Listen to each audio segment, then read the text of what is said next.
Yahtzee. The dice. I wonder where I was going then. Sustain. Nutrition.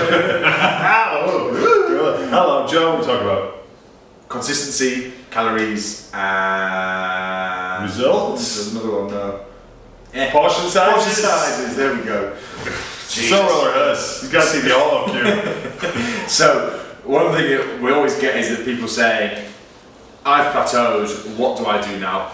And people often think that because of, I guess, the industry at the moment, people think that calories is the first way they have to go. They have to look at the exact kind of grams they're eating and Macro track. Yeah, or portion sizes. So I'm eating all the right things, but I'm eating too many of them. Now, mass sweeping generalisation, more often than not, consistency is the issue. Is that people just simply aren't aware of the blips off plan and the impact that has. And it's so easy for us when we're sat there with the scores in front of us to see that actually it's so rare that someone over-consumes on the good food. Like if people are overeating on salmon and potatoes and whatnot, you really have to go some, if you're eating sufficient veg, to overeat your calories as well.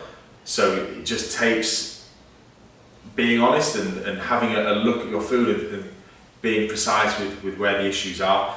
And there's so many studies that have shown that people's calorie tracking, their estimates are really far off because they're just not aware of how many calories are in foods. And it's one of the kind of the problems with MyFitnessPal is that everyone's adding their food in and people just don't want to put their own in. Yeah. And it's a real faff because you have to individually go in and put your own food in. It's the only way to do it precisely, because otherwise you're just guessing and it's kind of causing a lot of people to struggle. What do you think? Yeah, it's just one of those. I think people think they're doing all the right stuff, so that is the only answer. But then, once you start tracking macros, you can't go back. Yeah. You know, we'll get people coming from other plans that will remain unnamed. They're all about kind of macro tracking and these are your targets, this is what you hit. And people might get decent results from that. Some people fall off because it's too much of a pain in the ass to kind of weigh on the foods with the family and stuff like that. But then after you've done, say, 90 days or a 3-month cycle, then what do? You know, where do you go from there? Do you continue for the rest of your life kind of weighing your food and sticking to this exact amount of calories, or you need to kind of look at what's going to be your end game, what's going to be more beneficial. You're looking at your food quality and controlling like that, learning the skills as kind of skill set to go out and get food off the hoof and not have to think, right, does this fit? I need another. I've only got 200 calories to play with. And kind of be a bit more instinctive and learn what your body wants. I think people tend to go one or two ways as well with that. They either get bored of it and they don't do it because it's such a pain, or they don't do it properly. or they get too neurotic with it and then everything is such a task, and you get people going to the restaurants and asking the waiter and the waitresses how many calories are these things. And that's always going to be a generalisation, because one steak is going to be slightly bigger than another one, or smaller than another one, or it's just cooked in butter, isn't it? The fats that's kind of in your potatoes and stuff like that. It's very hard to. It just doesn't fit into a healthy pattern of life, because you've got to think of what's a restaurant's number one concern. It's to make food delicious that you're going to buy. Yeah. So how do you do that? You cover it in oil and fat. Just like when I cook for myself compared to if I cook for my family, it'll be much more calorific because I want them to enjoy the food, whereas mine is just pretty boring. Yeah. And I think that's the problem you then have, is people don't want to eat the same things day in, day out, but it's the easiest way to track things, it's the easiest way to adjust things, because often someone brings their food in, and if you've got 7 days with 28 different meals, so 4 different meals over the day, how do you adjust one thing? Well, then you have to weigh all your food again. Whereas if someone's eating similar meals or a similar amount of carbohydrates each meal, it's very easy to say, instead of having 3 carb meals, have 2. Have veg instead to bulk it up. Yeah. That's a very easy adjustment for people to make.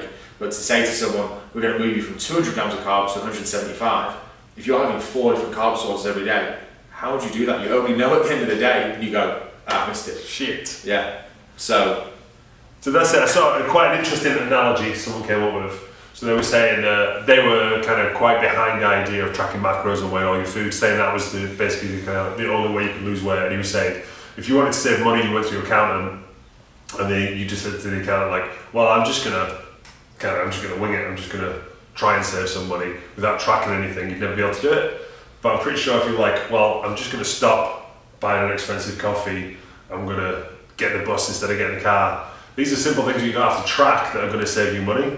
That makes sense. So like Joe says, if you just go, well, I think I'm having too much, I'm having 3 carb meals a day, I'll cut one of those out and put some kind of low calorie veg in. That's a real easy way of saving money. Slash calories. The issue is people then go, it's boring. This is the sacrifice you sometimes have to make, is that you've just got all those different areas, aren't you, where tracking calories is really effective, but it's hard to do. So the less variety you have, the easier it is to do that, but then the less pleasure you've got as well. So it just depends what you want.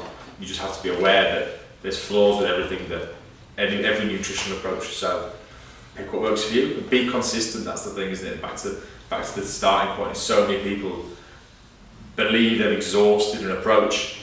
I said it to a lady today. I said, "This is your first week of full 10 out of 10s," and she had loads of weeks where she got 5. But that was the week where she'd lost the most weight. It was just 1 week where she'd hit 10s and she lost 2.5 pounds, and every other week she lost 2. It's just those little bits that mean you have these weeks where you lose more or you break through a plateau. People go, oh yeah, it doesn't work. So one of my clients who will remain nameless, Sharon, she kind of... Sharon, sorry. No, she's pretty much right. She'll have like kind of a couple of weeks of 5 really good days, then 2 days where she'll drink some prosecco and eat some junk and stuff like that, and then she's like, right, my progress is stalled. What should I do? What should I tweak? Should I do this? Do I need to do a training plan? It's all like just hit some constant 10 out of 10s, and then she'll do that for 2 weeks, and then she'll drop some weight, and then she'll go back, and then she'll have a little splurge like over Easter, and then she'll be like, I think I need to change the training plan. No, let's just do some 10 out of 10s because they always make you drop weight. And until you get that consistency, like Joe said, there's no point tweaking anything, because if you're tweaking the amount of fat you have during the week to accommodate a bottle of Prosecco on a weekend, you're kind of sacrificing good foods to shoehorn shit in. Which is fine if you're still getting results, which is the lady I just mentioned. She was hitting kind of 6 10s and a 9, or 5 10s and 2 9s, and she was still making progress. She just made better progress when she hit 7 10s. If you can get away with those little blips and still get progress, and that's your goal, awesome. Yeah, it's just what you're willing to sacrifice. That's got to be the goal, hasn't it? Is to have that moderation. I think the trap that people fall into is to say, well, I'm having 1 treat a week. You go, well, there's not 6 10s on this score sheet. If you're going to have a treat, everything else has to be on point. It can't be 5 little treats, then 2 days off or 2 meals off, because your excess calorie intake is going to be massive, and that's when you start to see kind of the wheels fall off and the train kind of grind to a halt. With your pants. It was my hearing aids. You just went to... Is that your shoulders? You gave me my breath, yeah. Good? Done. Good. Be consistent. Painful. Like Terminator 2.